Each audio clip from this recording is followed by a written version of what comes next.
પ્રકરણ 2 પ્રાણીઓમાં પોષણ.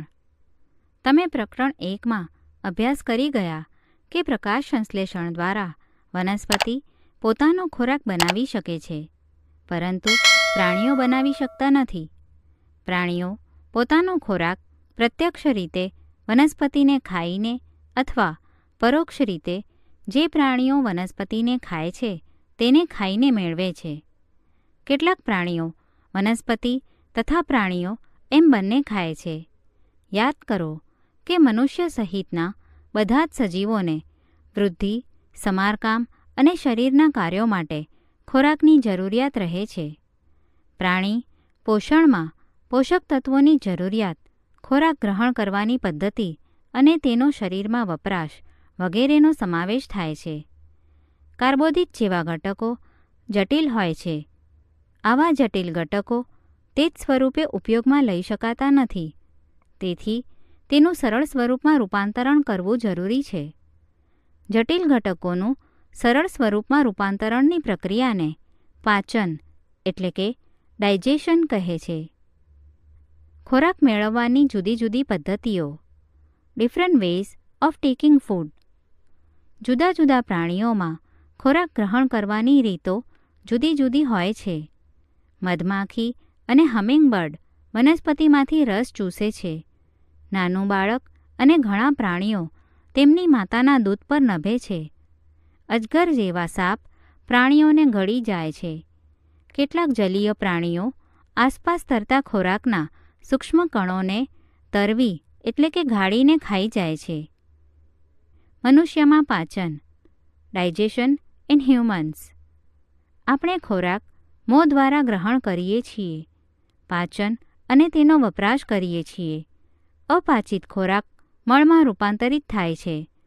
તમે ક્યારેય વિચાર્યું છે કે ખોરાકનું આપણા શરીરમાં શું થાય છે? ખોરાક એક સળંગ માર્ગમાંથી પસાર થાય છે જે મુખગુહાથી શરૂ થાય છે અને મળદ્વારમાં અંત પામે છે. આ માર્ગને જુદા જુદા ભાગોમાં વિભાજિત કરવામાં આવે છે. 1. મુખગુહા. 2. અન્નનળી. 3. જઠર. 4. નાનું આંતરડું. 5. મોટું આંતરડું જે મળાશય અને 6. મળદ્વારમાં અંત પામે છે. શું આ ખૂબ જ લાંબો માર્ગ નથી? આ બધા જ ભાગો ભેગા મળીને પાચનની એટલે કે પાચન માર્ગની રચના કરે છે. ખોરાક જુદા જુદા ભાગોમાંથી પસાર થાય છે ત્યારે તેનું પાચન થતું રહે છે. જઠર અને નાના આંતરડાની અંદરની દિવાલ અને વિવિધ ગ્રંથિઓ જેવી કે લાળ ગ્રંથિ, સલાઇવરી ગ્લેન્ડ, યકૃત, લીવર અને સ્વાદુપિંડ પેન્ક્રિયાસ વિવિધ પાચક રસોનો સ્ત્રાવ કરે છે. આ પાચક રસો જટિલ ઘટકોનું સરળ ઘટકોમાં રૂપાંતરણ કરે છે. પાચન માર્ગ અને પાચક ગ્રંથિઓ સાથે મળીને પાચન તંત્ર રચે છે. ચાલો હવે આપણે જોઈએ કે પાચન માર્ગના જુદા જુદા ભાગોમાં ખોરાકમાં શું ફેરફાર થાય છે. મુખ અને મુખગુહા. The mouth and buccal cavity. ખોરાક એ મોં દ્વારા ગ્રહણ થાય છે. ખોરાકને શરીરની અંદર લેવાની પ્રક્રિયાને અંતઃગ્રહણ ઇન્જેક્શન કહેવાય છે. આપણે દાંત દ્વારા ખોરાક ચાવીએ છીએ અને તેને યાંત્રિક રીતે નાના ટુકડાઓમાં ફેરવીએ છીએ. દરેક દાંતના મૂળ એ પેઢામાં અલગ ખાડામાં હોય છે. આપણા દાંત દેખાવમાં જુદા જુદા હોય છે અને કાર્યો પણ જુદા જુદા કરે છે. તે મુજબ તેમને જુદા જુદા નામ અપાયેલ છે. પ્રવૃત્તિ 2. તમારા હાથ ધુઓ. અરીસામાં જોઈને તમારા દાંત ગણો. તમારા દાંતને અનુભવવા તર્જનીનો ઉપયોગ કરો. તમને કેટલા પ્રકારના દાંત જોવા મળે છે? સફરજન અથવા બ્રેડનો એક ટુકડો લો અને આરોગો. બચકું ભરવા, કાપવા માટે તમે કયા દાંતનો ઉપયોગ કરો છો? વેધવા એટલે કે ચીરવા અને ફાડવા માટે કયા દાંત ઉપયોગમાં લેશો? સાથે સાથે ચાવવા અને ભરડવા એટલે કે દળવા માટે કયા દાંત વાપરો છો તે પણ શોધો. આપણું મોં લાળ ગ્રંથિ ધરાવે છે જેમાંથી લાળ સ્રવે છે. શું તમે ખોરાક પર લાળની અસર જાણો છો? ચાલો જાણીએ. પ્રવૃત્તિ 3. 2 કસનળી લો. તેને A અને B નોંધો. કસનળી Aમાં 1 ચમચી ઉકાળેલા ચોખા નાખો. ઉકાળેલા ચોખાને 3 થી 5 મિનિટ ચાવ્યા પછી કસનળી Bમાં નાખો. બંને કસનળીમાં 2 થી 3 ટીપાં આયોડીન નાખો અને અવલોકન કરો. બંને કસનળીમાં રંગમાં ફેરફાર શા માટે જોવા મળે છે? લાળ એટલે કે સલાઈવા એ સ્ટાર્ચનું સરળ શર્કરામાં રૂપાંતરણ કરે છે. જીભ એ મુખગુહાના પાછળના તળિયે જોડાયેલ માંસલ અંગ છે. તે આગળના છેડે મુક્ત છે અને કોઈપણ દિશામાં હલનચલન કરી શકે છે. શું તમે જીભના કાર્યો જાણો છો? આપણે વાત કરવા માટે જીભનો ઉપયોગ કરીએ છીએ. તે ચાવતી વખતે ખોરાક સાથે લાળ રસ ભેળવવા ઉપરાંત ખોરાકને ગળવાની ક્રિયામાં પણ મદદ કરે છે. જીભ દ્વારા આપણે સ્વાદની પરખ પણ કરીએ છીએ. તેની પર રસાંકુરો આવેલા છે, જેનાથી સ્વાદની પરખ થઈ શકે છે.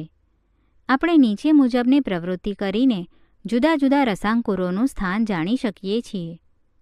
પ્રવૃત્તિ 4. 1. ખાંડનું દ્રાવણ, મીઠાનું દ્રાવણ, લીંબુનો રસ, કડવા લીમડા અથવા કારેલાનો રસ, દરેકનું અલગ દ્રાવણ બનાવો. 2. તમારા કોઈ એક સહપાઠીને આંખે પટ્ટી બાંધો અને તેને અથવા તેણીને જીભ બહાર કાઢવા કહો અને જીભ સીધી અને પહોળી સ્થિતિમાં રહેવી જોઈએ. 3. એક શુદ્ધ દાંત ખોતરણી એટલે કે ટૂથપીક લો. એક પછી એક દ્રાવણના નમૂનાને જીભના ભાગ પર મૂકીને ચકાસો. 4. તમારા સહપાઠીને પૂછો કે જીભના કયા ભાગમાં ગળ્યા, ખારા, ખાટા અને કડવા ઘટકોનો સ્વાદ પારખી શકાય છે. 5. હવે તમારા અવલોકનો નોંધો અને નામ નિર્દેશન કરો.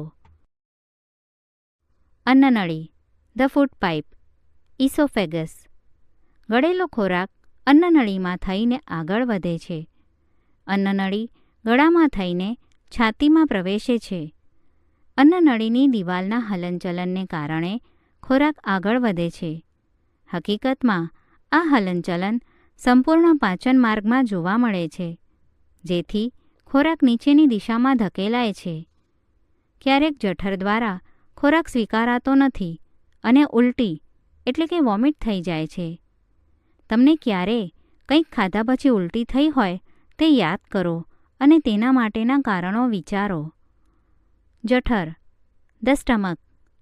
જઠર એક જાડી દિવાલવાળી કોથળી છે.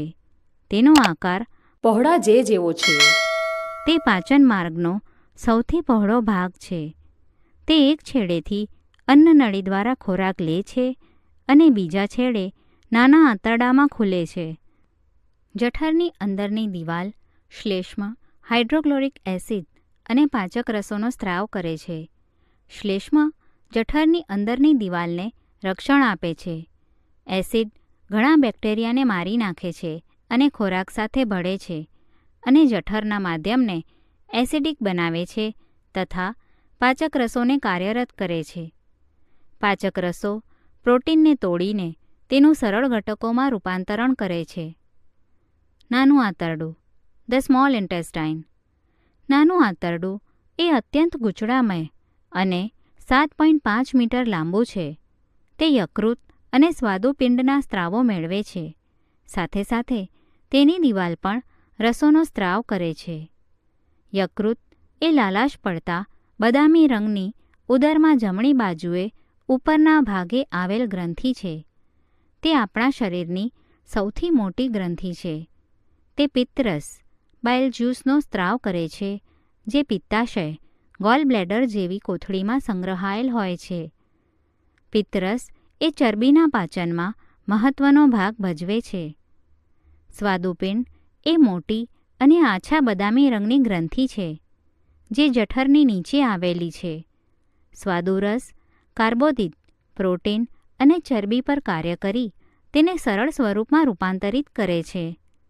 અંશતઃ પાચિત ખોરાક હવે નાના આંતરડાના નીચેના ભાગમાં પહોંચે છે કે જ્યાં નાના આંતરડાના પાચક રસો ખોરાકના બધા જ ઘટકોનું પાચન પૂર્ણ કરે છે. કાર્બોદિતોનું પાચન થઈ તે ગ્લુકોઝ જેવી સરળ શર્કરામાં, ચરબીનું પાચન થઈ તે ફેટી એસિડ અને ગ્લિસરોલ તથા પ્રોટીનનું પાચન થઈ તે એમિનો એસિડમાં ફેરવાય છે. નાના આંતરડામાં શોષણ, અબ્ઝોર્પ્શન ઇન ધ સ્મોલ ઇન્ટેસ્ટાઇન. હવે પાચિત ખોરાક નાના આંતરડાની દિવાલની રુધિરવાહિનીમાંથી પસાર થાય છે, જેને શોષણ એટલે કે અબ્ઝોર્પ્શન કહેવાય છે. નાના આંતરડાની અંદરની દિવાલમાં હજારો આંગળીઓ જેવા નાના પ્રવર્ધો જોવા મળે છે, જેને રસાંકુરો, વિલાય કહે છે. શું તમે અનુમાન બાંધી શકો છો કે આ રસાંકુરોનો નાના આંતરડામાં શું ફાળો હશે? રસાંકુરો પાચિત ખોરાકની શોષણ સપાટીમાં વધારો કરે છે. દરેક રસાંકુરો પાસે તેની સપાટી નજીક પાતળી અને નાની રુધિર કેશિકાઓનું જાળું જોવા મળે છે. રસાંકુરોની સપાટી પાચિત ખોરાકનું શોષણ કરે છે. શોષાયેલ ખોરાક રુધિરવાહિનીઓ દ્વારા શરીરના વિવિધ અંગો સુધી પહોંચે છે, જ્યાં તે શરીર માટે જરૂરી પ્રોટીન જેવા જટિલ ઘટકોના બંધારણમાં વપરાય છે, જેને અભિશોષણ એસિમિલેશન કહે છે. કોષોમાં ગ્લુકોઝ ઓક્સિજન દ્વારા તૂટે છે અને કાર્બન ડાયોક્સાઇડ અને પાણી ઉત્પન્ન થાય છે અને શક્તિ છૂટી પડે છે. જે ખોરાક અપાચિત અને વણશોષાયેલ છે તે મોટા આંતરડામાં જાય છે. મોટું આંતરડું, લાર્જ ઇન્ટેસ્ટાઇન. મોટું આંતરડું એ નાના આંતરડા કરતાં પહોળું અને ટૂંકું હોય છે. તે આશરે 1.5 મીટર જેટલું લાંબુ હોય છે. તે અપાચિત ખોરાકમાંથી પાણી અને કેટલાક ક્ષારોનું શોષણ કરવાનું કાર્ય કરે છે. બાકી રહેલ કચરો એ મળાશયમાં જાય છે અને તેમાં અર્ધપાચિત મળ સ્વરૂપે રહે છે. આ મળદ્વાર દ્વારા સમયાંતરે નિકાલ પામે છે, જેને મળત્યાગ ઇજેશન કહે છે. ઘાસ ખાતા પ્રાણીઓમાં પાચન, digestion in grass eating animals. શું તમે ગાય, ભેંસ કે બીજા ઘાસ ખાનાર પ્રાણીઓને સતત ચાવતા જોયા છે, ત્યારે પણ જ્યારે તેઓ ખાતા ન હોય?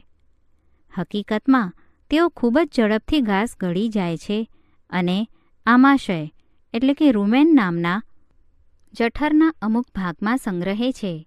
અહીં ખોરાક અર્ધપાચિત હોય છે, જેને વાગોળ એટલે કે કડ જઠરમાંથી પાછો જતો ખોરાક કહે છે. પરંતુ પછી વાગોળ એટલે કે કડ નાના ગોળકોના સ્વરૂપમાં મોંમાં પાછો આવે છે અને પ્રાણીઓ તેને ચાવે છે. આ પ્રક્રિયાને વાગોળવું, ર્યુમિનેશન, અને આવા પ્રાણીઓને વાગોળનાર, ર્યુમિનન્ટ કહે છે. ઘાસ એ સેલ્યુલોઝથી ભરપૂર કાર્બોદિત છે. મનુષ્ય સહિતના ઘણા પ્રાણીઓ સેલ્યુલોઝનું પાચન કરી શકતા નથી. વાગોળનાર પ્રાણીઓ પાસે નાના અને મોટા આંતરડા વચ્ચે કોથળી જેવી રચના આવેલી છે, જેને અંધ્યાંત્ર કહે છે. અહીં સેલ્યુલોઝનું પાચન કેટલાક બેક્ટેરિયા દ્વારા થાય છે, જે મનુષ્યમાં આવેલા હોતા નથી. તમે ઘણા પ્રાણીઓ જે પાચનતંત્ર ધરાવે છે તેના વિશે અભ્યાસ કર્યો છે, પરંતુ ઘણા નાના સજીવો છે જે મુખ કે પાચનતંત્ર ધરાવતા નથી. તો પછી તે કેવી રીતે ખોરાક મેળવે છે અને પાચન કરે છે? હવે પછીના વિભાગમાં ખોરાક મેળવવા માટેની અન્ય રસપ્રદ પદ્ધતિનો અભ્યાસ કરીશું. અમીબામાં ખોરાક ગ્રહણ અને પાચન. Feeding and digestion in amoeba. Amoeba તળાવના પાણીમાં જોવા મળતું સૂક્ષ્મ જીવ છે. અમીબા કોષરસ સ્તર એક ગોળ ઘટ્ટ કોષ કેન્દ્ર અને કોષરસમાં ઘણી નાની ગોળકો જેવી રસધાનીઓ ધરાવે છે. અમીબા સતત તેનો આકાર અને સ્થાન બદલે છે.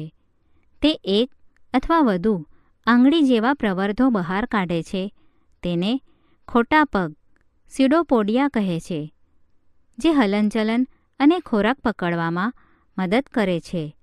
અમીબા કેટલાક સૂક્ષ્મજીવોને આરોગે છે. જ્યારે તેને ખોરાકનો આભાસ થાય છે, તે તેના ખોટા પગને ખોરાકની ફરતે ફેલાવે છે અને ખોરાક ગળી જાય છે. આ ખોરાક અન્નધાનીમાં ફસાય છે. અન્નધાનીમાં પાચક રસો ઠલવાય છે. તે ખોરાક પર કાર્ય કરે છે અને તેને સરળ પદાર્થોમાં ફેરવે છે. ધીરે ધીરે પાચિત ખોરાક શોષણ પામે છે. શોષિત ખોરાક વૃદ્ધિ, શરીર ટકાવી રાખવા અને કોષોના બહુગુણન માટે વપરાય છે. અપાચિત વધેલ ખોરાક રસધાની દ્વારા શરીરમાંથી બહાર ફેંકાય છે. ખોરાક પાચનની પ્રક્રિયા અને શક્તિમુક્ત થવાની પ્રક્રિયા બધા પ્રાણીઓમાં મોટે ભાગે એક સરખી જોવા મળે છે. આ પછીના પ્રકરણમાં તમે નાના આંતરડામાં શોષાયેલ ખોરાકનું શરીરના વિવિધ ભાગો તરફના વહન વિશે અભ્યાસ કરશો.